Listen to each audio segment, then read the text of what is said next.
Hi friends, welcome to Danny Telugu TV. ఈరోజు America రాజకీయాల్లో ఒక అరుదైన పరిణామం చోటు చేసుకుంది. అధ్యక్షుడు డొనాల్డ్ ట్రంప్ కొనసాగిస్తున్నటువంటి ఇరాన్ యుద్ధ విధానానికి వ్యతిరేకంగా అమెరికా ప్రతినిధుల సభలో తీర్మానం ఆమోదం పొందింది. హౌస్ ఆఫ్ రిప్రజెంటేటివ్స్ అంటాం. ఇందులో మరింత ఆసక్తికర అంశం ఏమిటంటే, కొందరు రిపబ్లికన్ పార్టీ సభ్యులు కూడా ఈ తీర్మానానికి అనుకూలంగా అధ్యక్షుడు డొనాల్డ్ ట్రంప్కు వ్యతిరేకంగాను ఓట్లు వేశారు.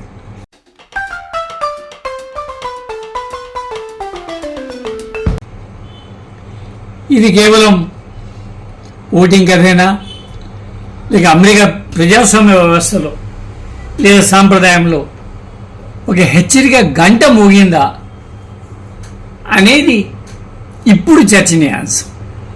అమెరికా ప్రతినిధుల సభలో 215 మంది తీర్మానానికి అనుకూలంగా ఓటేశారు. 208 మంది తీర్మానానికి వ్యతిరేకంగా ఓటేశారు. మొత్తం మీద ఈ తీర్మానం ఆమోదం పొందింది. ఈ తీర్మానం ఉద్దేశం చాలా స్పష్టం. అధ్యక్షుడు కాంగ్రెస్ అనుమతి లేకుండా సుదీర్ఘ యుద్ధాన్ని కొనసాగించడానికి వీలు లేదు అని చెప్పింది.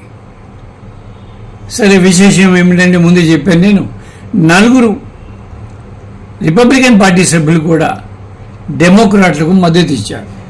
రిపబ్లికన్ పార్టీ అంటే ట్రంప్ పార్టీ. ఈ సాధారణ ఓటింగ్ అని చెప్పడానికి వీల్లేదు దీనికి మనం. ఎందుకంటే అధికార పార్టీ సభ్యులే అధ్యక్షుడి విధానం మీద సందేహాన్ని వ్యక్తం చేసినటువంటి సందర్భం ఇది. రాజకీయవేత్తలు చాలామంది దీన్ని ఇన్స్టిట్యూషనల్ పుష్ బ్యాక్ అంటారు. అంటే వ్యక్తి కంటే వ్యవస్థ ముఖ్యమనేది గుర్తు చేసేటువంటి సందర్భం ఇది.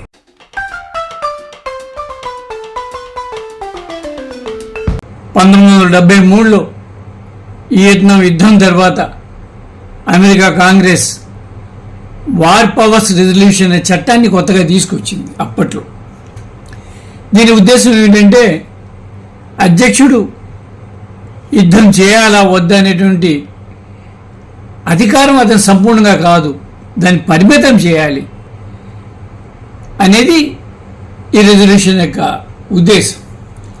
అమెరికా రాజ్యాంగ నిర్మాతలు అధికారాల విభజనకు సంబంధించి ఎంతో ప్రాముఖ్యం ఇచ్చారు. అప్పట్లో ఒక్కడే నిర్ణయం తీసుకోకూడదు అనేది అర్థం.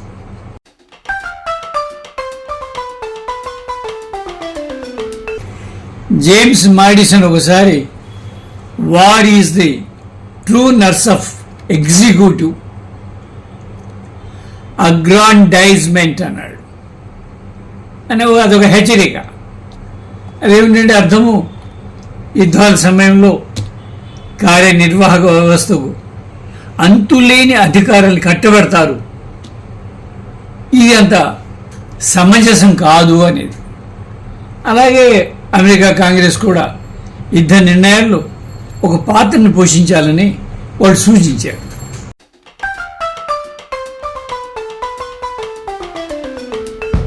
మనందరికీ తెలుసు, ట్రంప్ రిపబ్లికన్ పార్టీలు ఇప్పటికీ చాలా పెద్ద స్థాయిలో మద్దతు ఉంది. అయినప్పటికీ కొందరు సభ్యులైనా సరే ఇరాన్ యుద్ధంపై బహిరంగంగా సందేహాన్ని వ్యక్తం చేయటం కొత్త పరిణామమే. కారణాలు అనేకం దీనికి. యుద్ధ వ్యయం, సైనికుల భద్రత, ఎన్నికల ప్రభావం, అంతర్జాతీయ ఒత్తిళ్లు, ఇవన్నీ ఉన్నాయి దీని వెనకాల ఇలాంటి అభిప్రాయాలు మారడానికి. పైగా దీర్ఘకాలిక యుద్ధాలు రాజకీయ నాయకులు కూడా పెద్ద సవాలుగా మారుతుంటాయి. ఇది చైత్ర ఎన్నోసార్లు చెప్పినటువంటి అంశం. అమెరికాలో వియత్నాం, ఇరాక్, ఆఫ్ఘనిస్తాన్ ఈ యుద్ధాలన్నీ కూడా ఒక చేదు అనుభవాలనే మిగిల్చాయి. ఇది ఇప్పుడు వాళ్ళు గుర్తు చేస్తున్నారు.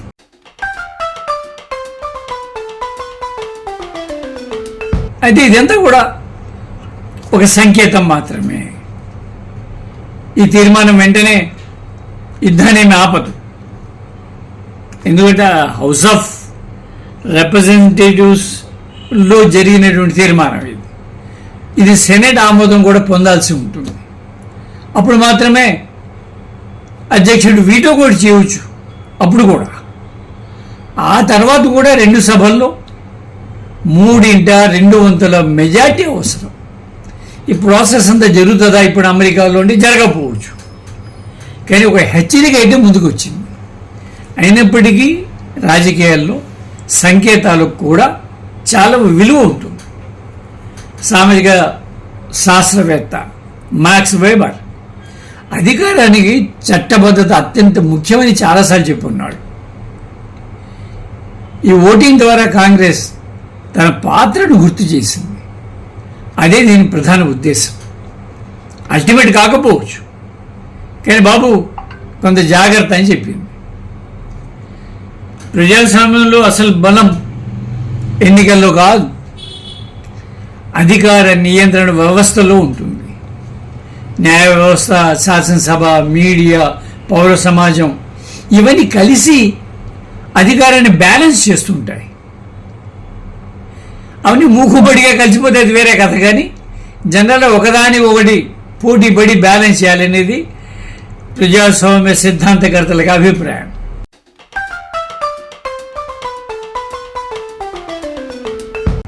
బిఆర్ అంబేద్కర్ ఒక సందర్భంలో constitutional morality is not a natural sentiment అని చెప్పాడు.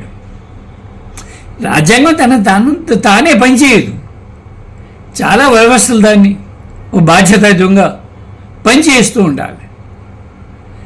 అంచేత మనం ప్రజాస్వామిక వ్యవస్థల్ని నిరంతరం కాపాడుకోవాల్సి ఉంటుంది అనేది ఆయన అభిప్రాయం. అమెరికాలో ఇప్పటి పరిణామాల్ని ఈ కోణంలో కూడా మనం చూడవచ్చు.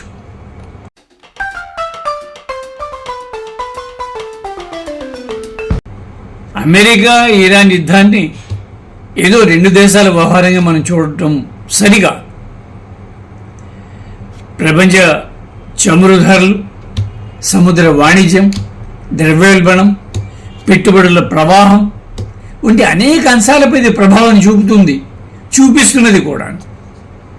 హెర్మూజ్ జలసంధి ద్వారా ప్రపంచ చమురులో గణనీయమైన భాగం రవాణా అవుతుందని మనకందరికీ తెలుసు. ఈ 4 నెలలుగా ఆ ప్రభావాన్ని మనం చూస్తూనే ఉన్నాం. అక్కడ ఒక ఉద్రిక్తత పెరిగితే భారత్ నుండి దిగుమతి దేశాలపై కూడా ఆ ప్రభావం పడే అవకాశం ఉంది. ఆ ప్రభావాన్ని మనం చూస్తున్నాం, అనుభవిస్తున్నాం.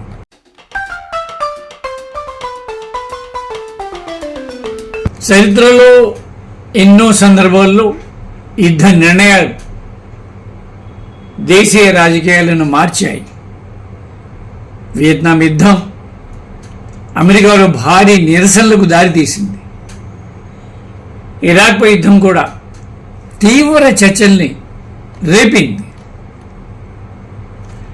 తాత్వికురాలు అన్న ఆరెన్ ఒకసారి ఒక మాట అన్నారు, power and violence are opposites అన్నారు. అధికారానికి ప్రజల సమ్మతి చాలా అవసరం. హింస ఎప్పుడు కూడాను శాశ్వత పరిష్కారం కాదు అనేది ఆమె అభిప్రాయం.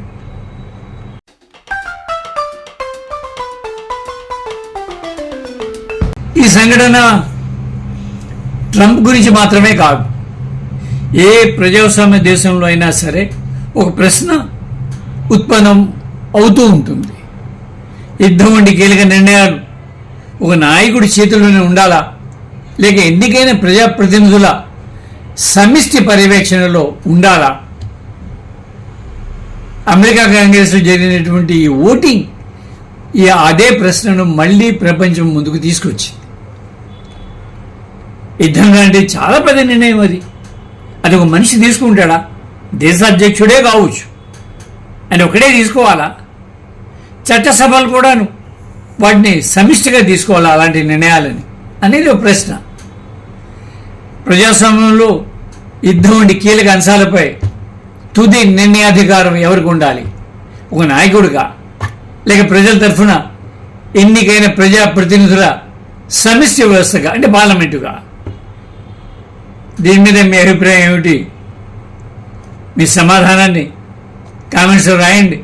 మీకు నచ్చితే ఈ వీడియోని మీ ఫ్రెండ్స్ తోటి షేర్ చేసుకోండి. ఛానల్ను సబ్స్క్రైబ్ చేయండి. Thank you.